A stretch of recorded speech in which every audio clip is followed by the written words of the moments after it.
Well, good morning. Welcome, everyone. Glad that we're together this morning. Want to welcome you to Southminster Steinhauer United Church. I hope that we can gather together as community. My name is Chris, my pronouns are he, him, and I welcome you to a place where we can be spiritual seekers, united in community. I'm hoping that our time together on a morning like this can be a time to shed a little bit of the stress and worry that we feel through other days of the week, other times. And although it's difficult, I invite us into a time where we can exhale, where we can focus on things that are important to life and to being, important to relationships and connection, important to our spirits, and let the other things go. If only for an hour, we can let them go. So may we open ourselves to a time where we can seek wisdom for our living, to strengthen our intentions to live the way we want to live in this world, to be our best selves, and ponder the actions and the thoughts that it will take for us to live into that over the next few days. Welcome to this place and to this gathering. When we light our community candle, we do it in a spirit of connection and community that knows that whether we're in this room, whether we're traveling, whether we join from home, wherever we happen to be, that we're connected by something that helps us grow together. We're connected to whole and healthy change, of honoring the difficulty of life's transitions and beautiful places also that we might find ourselves. So may our attention be drawn to this candle when we need a little spark, when we need a light, when we feel ourselves dozing, when we can just center ourselves into the strength of community, the strength of connection, knowing that we are one with all.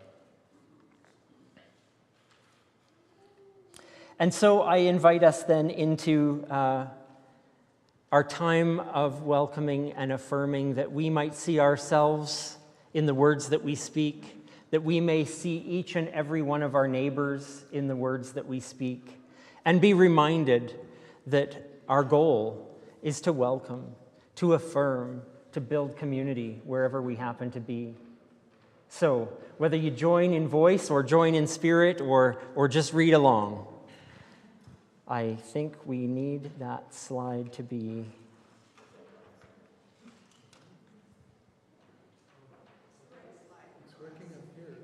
Oh, it works there. It doesn't work there. Got it. That was confusing. Okay, we welcome and affirm all sizes, all ages, all colors, all cultures, all genders, all sexualities, all abilities, all learning styles and neurotypes, all religions or none, all people. Welcome to community, folks.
Hello, I'm your gathering companion for today. My name is Linda McQuaig, and my pronouns are she and her. Oh, here, start again. Okay, I'm your gathering companion today. My name is Linda McQuaig, and my pronouns are she and her. And now I'm going to give the land acknowledgement for today. Providing my reading glasses work for me. Have had a few episodes of blurring vision from time to time. Okay.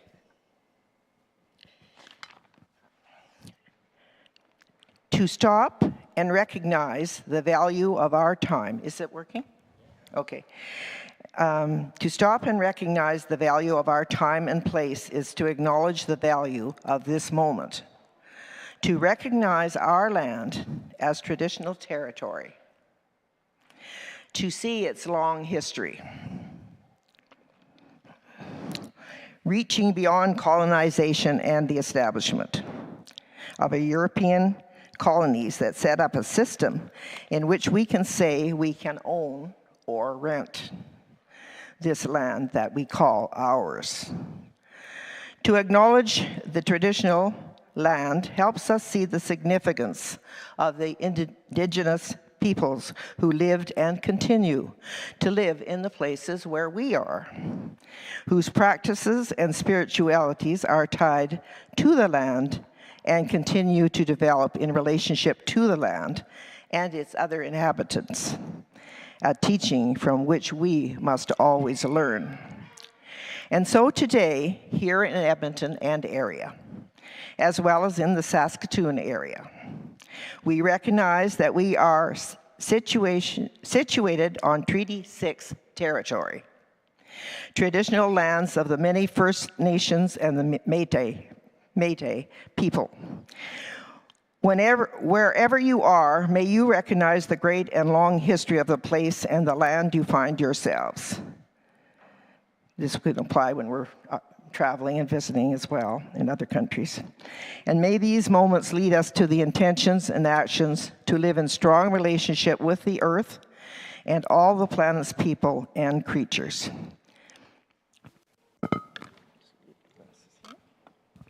The other one's on. Thank you. Whoop. Right there.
Our time for all ages is a time I welcome anyone small or tall or young or old to come to the carpet or come nearby, and we'll share a time together.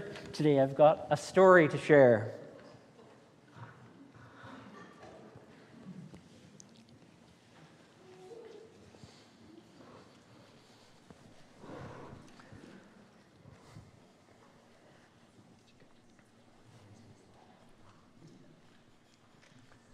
Hi, everyone. Come on.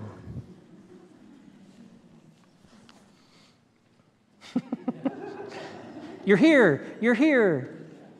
Great. I want to read one of my favorite stories about a caterpillar, and I'm sure you know it. I have that book. You have that book at home? I bet lots of people have this book at home. It's called The Very Hungry Caterpillar. It's by Eric Carle. And if you've read it a million times, then enjoy the 1,000,001st. In the light of the moon, a little egg lay on a leaf. But I haven't listened to it in the very long. Good. One Sunday morning, the warm sun came up, and pop, out of the egg came a tiny and very hungry caterpillar. He started to look for some food. On Monday, he ate through one apple, but he was still hungry. On Tuesday, he ate through 2 pears, but he was still hungry. On Wednesday, he ate through 3 plums, but he was still hungry. On Thursday, he ate through 4 strawberries, but he was still hungry. On Friday, he ate through 5 oranges, but he was still hungry. On Saturday, he ate through 1 piece of chocolate cake, 1 ice cream cone, 1 pickle, 1 slice of Swiss cheese, 1 slice of salami, 1 lollipop, 1 piece of cherry pie, 1 sausage, 1 cupcake, and 1 slice of watermelon. That is a lot of food. That night, he had a stomachache. Makes sense. It does make sense. The next day was Sunday again. The caterpillar ate through 1 nice green leaf. And after that, he felt much better. Now he wasn't a hungry caterpillar anymore, and he wasn't a little caterpillar anymore. He was a big fat caterpillar. He built a small house called a cocoon around himself. He stayed inside for more than 2 weeks. Then he nibbled a hole in the cocoon, pushed his way out, and he was a beautiful butterfly.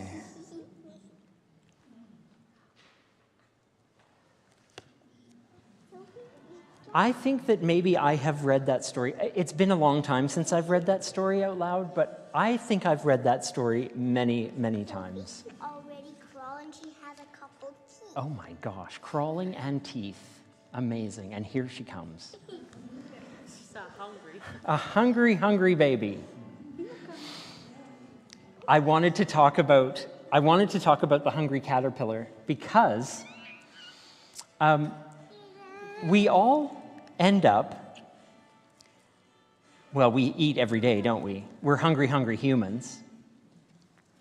And when we have this time to eat and grow, we are continuing to change. Now, I'm not sure if you have plans to change into a butterfly or not. You don't? No, okay. Never do that. You're never going to change into a butterfly. Because But they're not I wonder for each of you what you will end up being tomorrow or the next day, or when you're 10 or 12 or 30 or 75. I wonder what you're going to be. Maybe not a butterfly, but do you know what this story... I want to be a vet. You want to be a vet. Beautiful. You can look after hungry caterpillars. And other animals too, I bet. Do you know that our story as the people that we are is never finished? We are always changing. We're always doing something to grow, to learn, to change into someone that maybe we won't even know who that is. But we will always be us, won't we? We'll always be us. Just like the butterfly is always the caterpillar. Just looks a little different. So I wonder what we'll all become, because we're never finished changing. Robin, what are you going to say? He wanted to tell you when he grows up, he wants to be a beaver. A beaver when you grow up. I love that. This is important. On my back. I love it. Well, and who knows? We'll have to see if Robin becomes a beaver. I wanted to be a bus when I grew up. I haven't turned into a bus yet. Oh, I need to eat more every day. Yes, that's true. Thank you for coming and sharing this beautiful story with me. Maybe in October your dream can come true. Maybe. Maybe so. All right, we're going to sing a song. You want to be a vet. Yeah. There's no Kid Spirit time today. We have to wait until September for that, but we are here, and there's lots of fun things that you might find to do, and we're going to sing while we leave the carpet today. One more step along the world. Have a good day, everyone.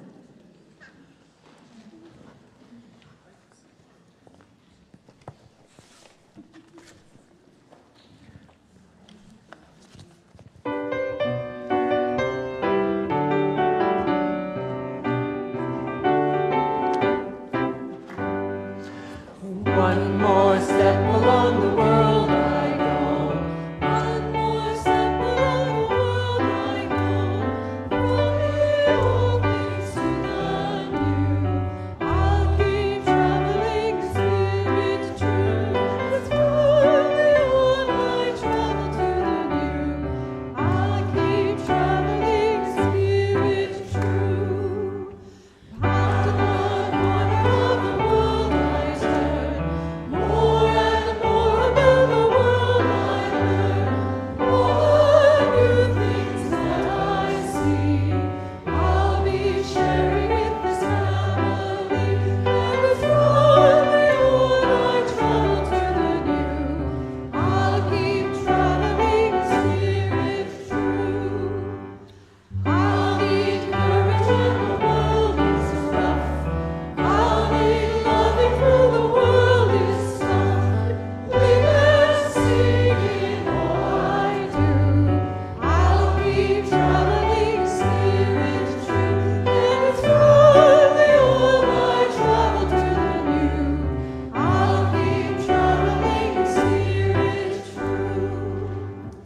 When it's easier to walk on by, I need never looking eye to eye. Will to stand to help and care. I'll be seeking it to do my share. It's from the old I travel to the new. I'll keep traveling, spirit true.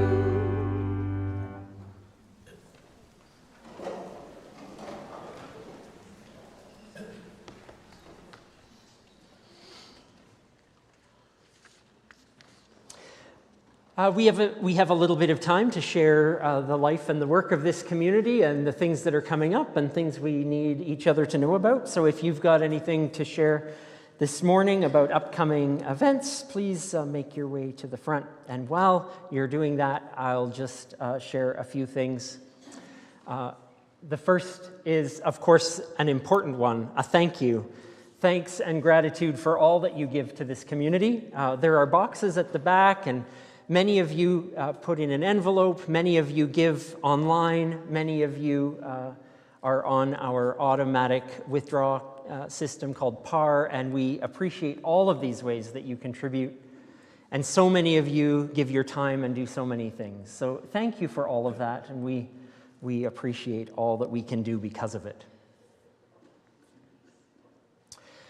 For a number of years now, we've been having a community congregational retreat in the fall, and this fall is no different. It's a chance for us to gather. It's a chance for us to get together with our sister community in Saskatoon and be together and connect over some different workshops of spiritual health and well-being and a lot of fun. So registration is open as of this week. You can take a look at all of the options on offer and see what you'd like to attend and be there. You can find the registration link in the newsletter, in the messenger newsletter, or you can go to this link here that you see on the screen. And one more thing. Wes has asked me to remind us that today, right after the gathering downstairs, will be a parade sign making bee. If you'd like to make a sign for yourself as we walk in the Pride Parade this coming Saturday, you are welcome to come and make a sign. If you can't attend or walk in the parade, come and make a sign for someone else to hold and carry. Of course, you don't have to be walking in the parade. You can be a person at the sidelines cheering everyone on and still hold a sign, and so there's lots of chances for you to participate. So you can do that downstairs after the gathering. Beautiful. And here's Shelley. Casual. Hi, everyone. I'm Shelley Severson, pronounced she, her. I just wanted to, over the next couple of weeks, just remind people that my family and some of our loved ones and friends will be participating in the Breast Cancer Walk and Run October 4th. And so there's a 1K walk or a 5K run. We're doing it in honor of everyone here, especially who was so supportive during my own breast cancer journey 5 months ago. And just want to share that support for those who have experienced it, continue to experience it, are at high risk for it with genetic mutations, and the loved ones who support them. So there's a link in the SSUC Messenger at the very bottom if someone wants to join or support. So thanks so much.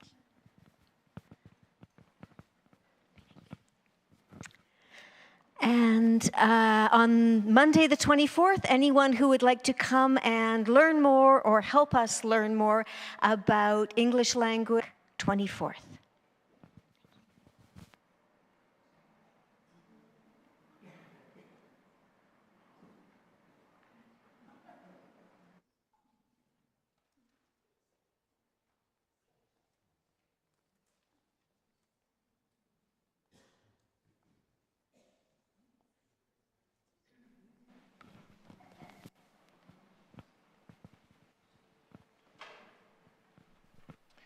Just a few words before we sing My Song by Eric Sembald. Thanks so much to Donna McGonigal and Barbara Sadler-Wells in particular for organizing this. But just a note for all of us, this song seems to end on a very loud and wonderful note near the end, but it is not the end of the song. So if you feel moved to applaud, don't do it then. There's just a very little bit left, which is soft and wonderful, and you might want to just do that afterwards. Thanks very much.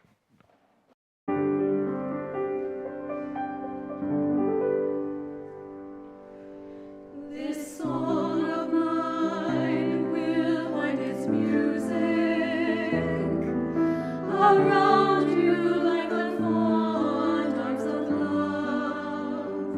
This song of mine will carry your sight into the light of things like a faithful song.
I'm going to read you now a Bible reading from Genesis 32, 22, 31.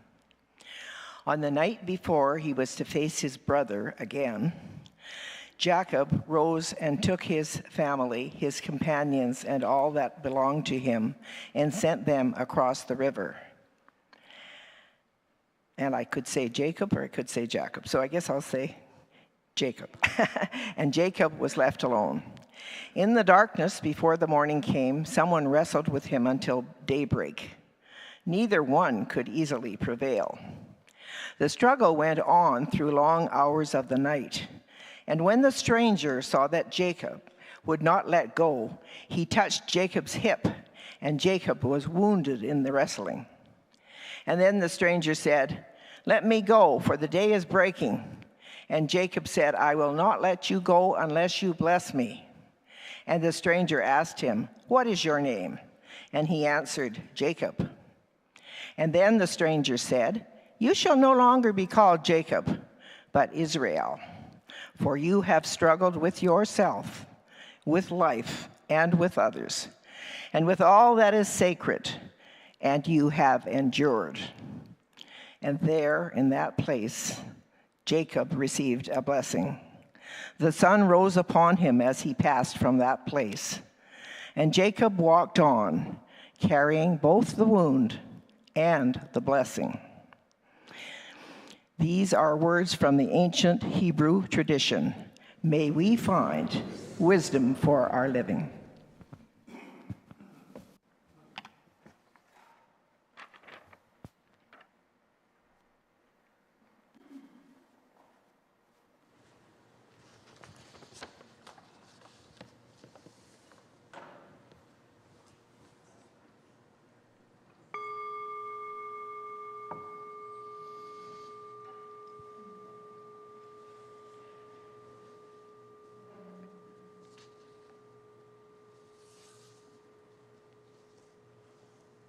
poem by Stanley Kunitz entitled The Layers. I have walked through many lives, some of them my own.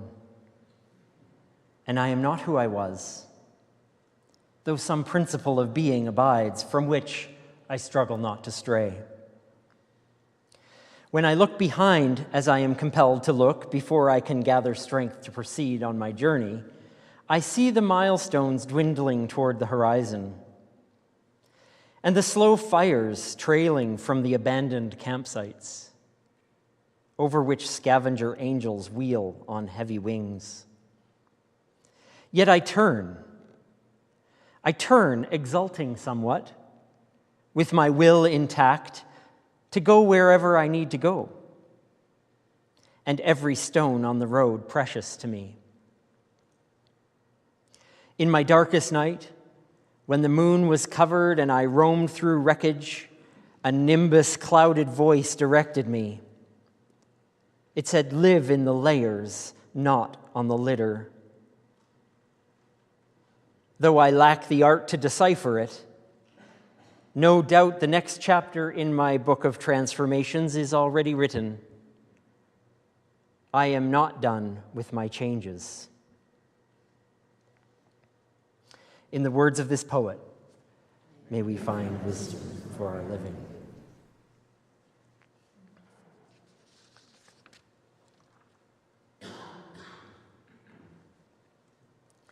So we've been talking a little bit over the last 2 weeks about different musical themes, musical forms, and maybe some of the things that they might teach us about living a human life. Today, theme and variations, or remix, depending on your generation or what kind of music you listen to.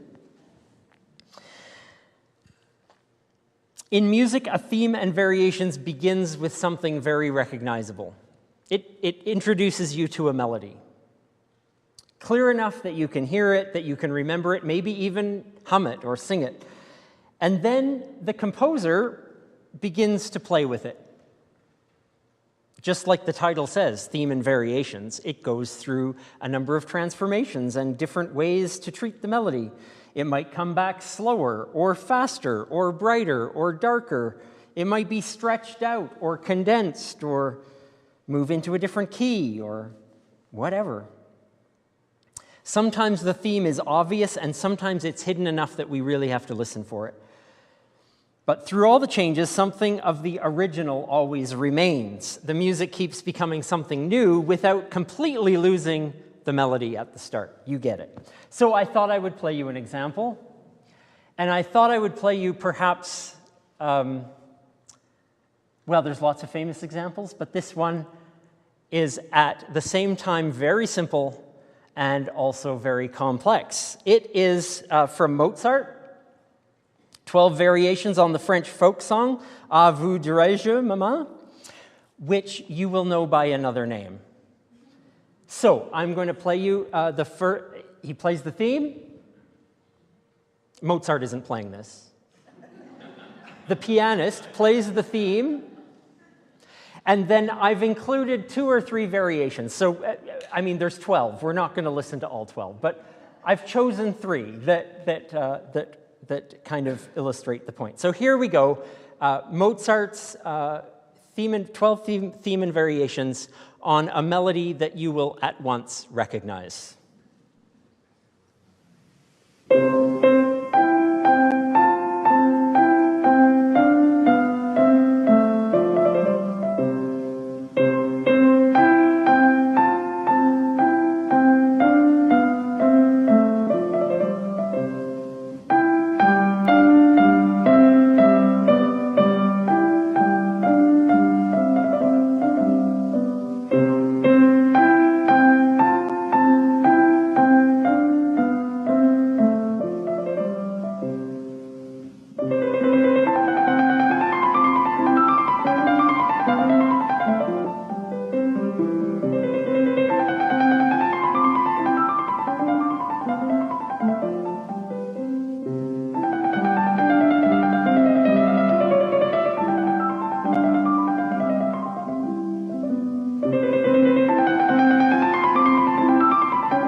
because a remix does something similar, but in more contemporary way.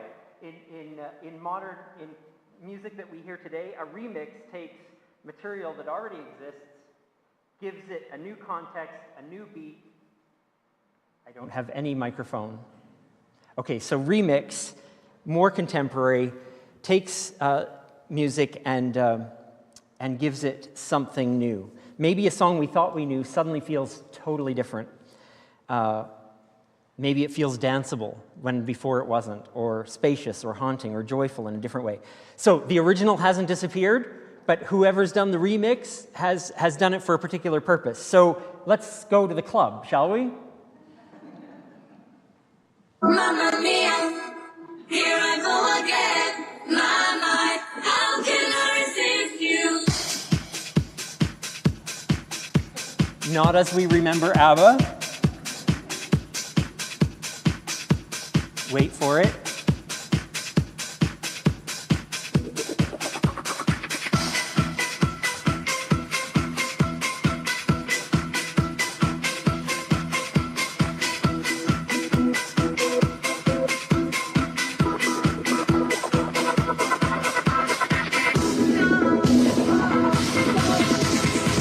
I've been cheated by you since I don't know when. So I made up. Okay, you get the point. So there's so many different ways to play with it, and that's the power. That's the image of remix. Is you take a song that you never would have danced to, and suddenly it's a dance track. All of this is a way for us to talk about this image as maybe a powerful image for human life. None of us is only one version of ourselves. We have all lived many variations.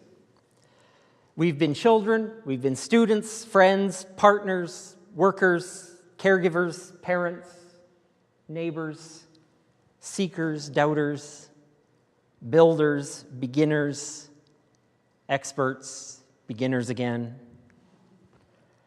We've held beliefs we no longer hold in quite the same way. We outgrow assumptions that once gave us certainty. We've survived griefs and failures and illnesses, old identities and transitions that changed how we meet the world. We've been shaped by love and loss, responsibility, successes, aging, the needs of others, by the wisdom that only arrives after we've lived long enough to be humbled. And yet, through all of that, many of us sense that there is still some thread running through. There's something in us that's been there all along. We go through all of these variations, and yet,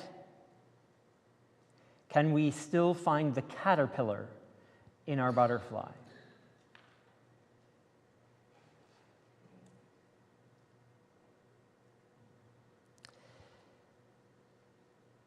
There are many ways that we keep recognizing who we are. Maybe it's something that's just always been important to us. A longing for connection, maybe. A commitment to fairness or justice. A need to create and be artistic, or a capacity for compassion. A question that keeps returning to our life. It could be anything, but the question really is, what makes you, you? I would hope that the spiritual task is to listen for that melody beneath all the variations, to see how far we've come from that simple, stark beginning melody and varied it through our life. And yet, no matter how far we've each come, the spiritual task is to be able to still sing the melody. So let's talk about Jacob, shall we? Jacob is at a turning point. He's returning home after many years away, and home is complicated. Earlier in his life, Jacob had deceived his father and taken the blessing meant for his twin brother Esau. You remember, you know that story? There was like a battle in the womb even. But later on, it involved a bowl of soup and all of that. And Jacob steals the blessing meant for his older brother, well, older by a few minutes, I imagine, Esau. Esau was enraged, and Jacob fled. Now, years later, Jacob has built a life. He's gone through many variations of his theme. He has family, responsibilities, possessions, a long history behind him, but he's not free from his past. As he approaches home, he hears through the grapevine that Esau is coming to meet him with 400 men. Oof. Jacob is afraid that his brother wants his revenge. He sends gifts ahead. He tries anything to make sure things are going to go smoothly. He divides his household into camps and sends them in different directions to save and protect them. He tries to manage the danger and control whatever future might be coming. And eventually, there's nothing more for Jacob to do. Night comes. His family has crossed the river, and Jacob is alone. And that's when a different kind of wrestling begins. As the story goes, a stranger comes and wrestles with him until daybreak. It doesn't fully explain who this stranger is, a messenger, a human, a god, an angel, his own conscience, his past catching up with him, his future trying to be born. Who knows? The ambiguity is part of the power of this story. There are moments in life when we wrestle with something that we can't easily identify. We wrestle with so many things: grief, regret, old identities that no longer fit. We wrestle with the question of who we've been and who we're still becoming. And perhaps all of this is wound up in Jacob's night of wrestling as well. And after a lot of this turmoil, he feels and he shows the effects of it. He's wounded in the struggle. Something happens to his hip. From that day on, he walks differently.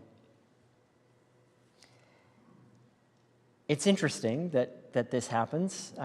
The wrestling itself has left Jacob with some challenge, with some change.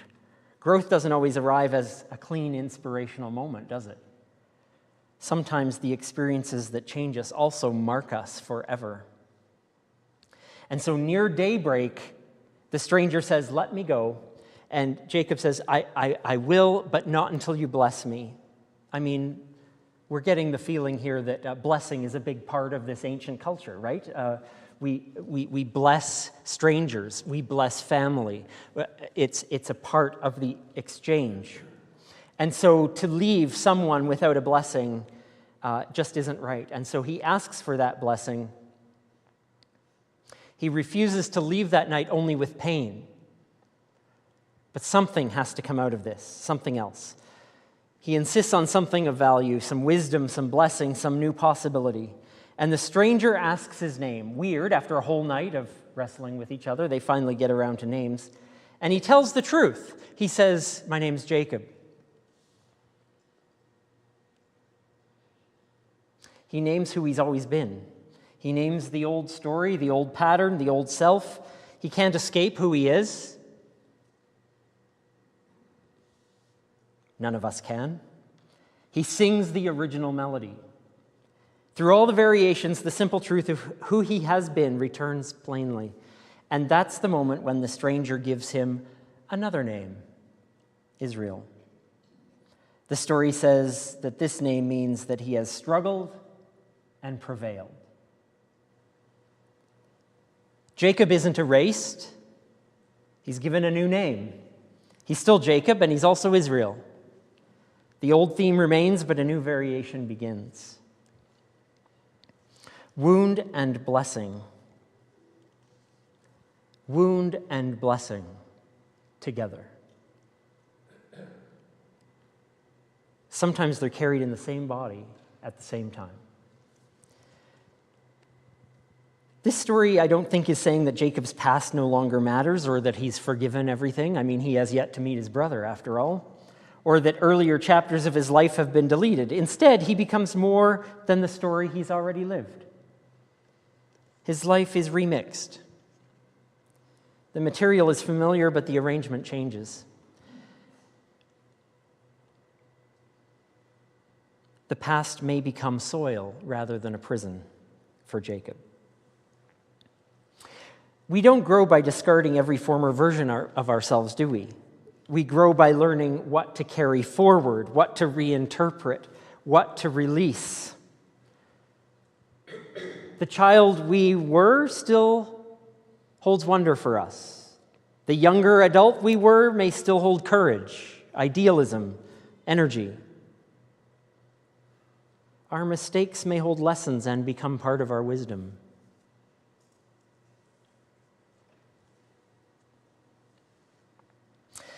This poet, Stanley Kunitz, I find most compelling his opening line. I've walked through many lives, some of them my own, and I am not who I was, though some principle of being abides, from which I struggle not to stray. Yep, we live many versions of ourselves within one lifetime.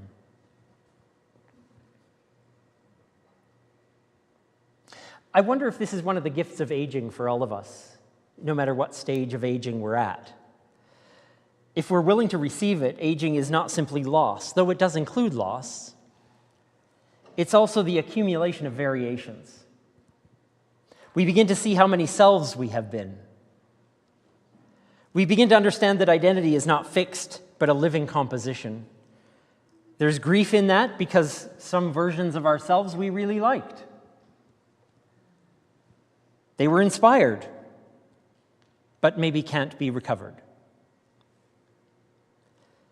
But there may also be freedom in that. We don't have to be trapped in the first arrangement of our lives. We're allowed to grow, allowed to learn, allowed to change our minds. We're allowed to become more generous, more honest, more courageous, more ourselves, more truthful and honest about who we want to be. I think this matters for us as community too, for any community. A church, especially a progressive and evolving community, is also a theme in variations. We carry songs and stories and rituals and values and memories and commitments for those who came before us, those who join us now, those who will in the future. But we don't honor the past by freezing it. We honor the past by asking what wisdom still lives within it and how that wisdom needs to be sung now. We change our language. We expand our welcome. We reinterpret old symbols. We listen to new voices. We let science, poetry, justice, grief, doubt, faith, wonder reshape how we understand the world and the sacred and our part in it. And all of this without abandoning the melody. We're still experiencing how much music it still contains.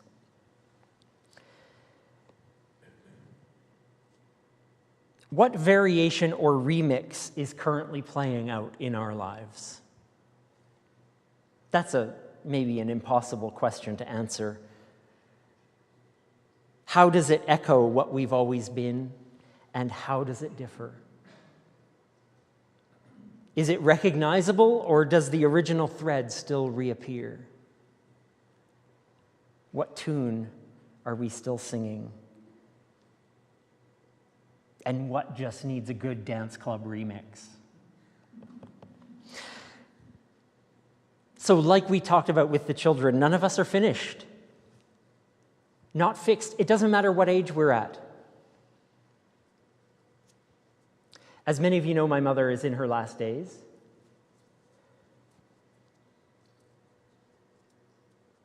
I don't know that even she is finished.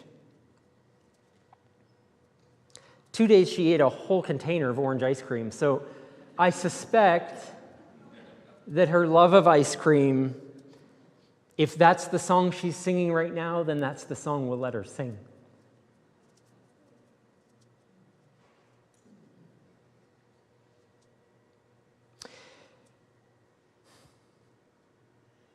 So let's take heart that none of us is finished, not fixed forever in one form, letting our struggles teach us, honoring the lives we've already walked through, strengthening and blessing the values that we wish to sing over and over again. Let's love ourselves into a good remix of our lives, shall we? It reminds us that transformation isn't becoming someone else, it's becoming ourselves more truly and fully. So all of you living variations, let's listen carefully. Through every change, every struggle, every new beginning, there's still music in us waiting to be heard. Maybe even another taste of ice cream. May it be so for us in so many ways.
Let's just join together now and strengthen our intentions together.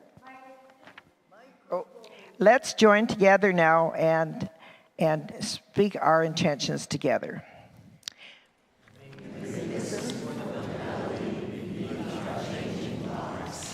Through every variation, through every season, through every struggle and surprise, may we remain open to growth. Let's honor what has shaped us, release what no longer serves us, and reimagine what love can become in us.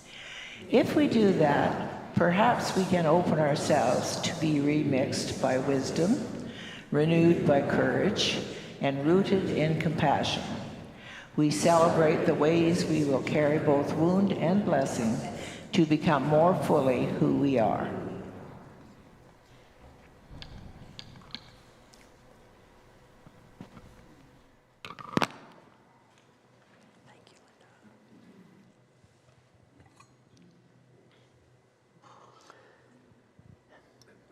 So the light that we lit for community, for connection, for focus, is a light that goes with us now into whatever comes next in our day, in our week, whatever variation we might write on our tune. We take this light, we go in love, and we ask, how then shall I live?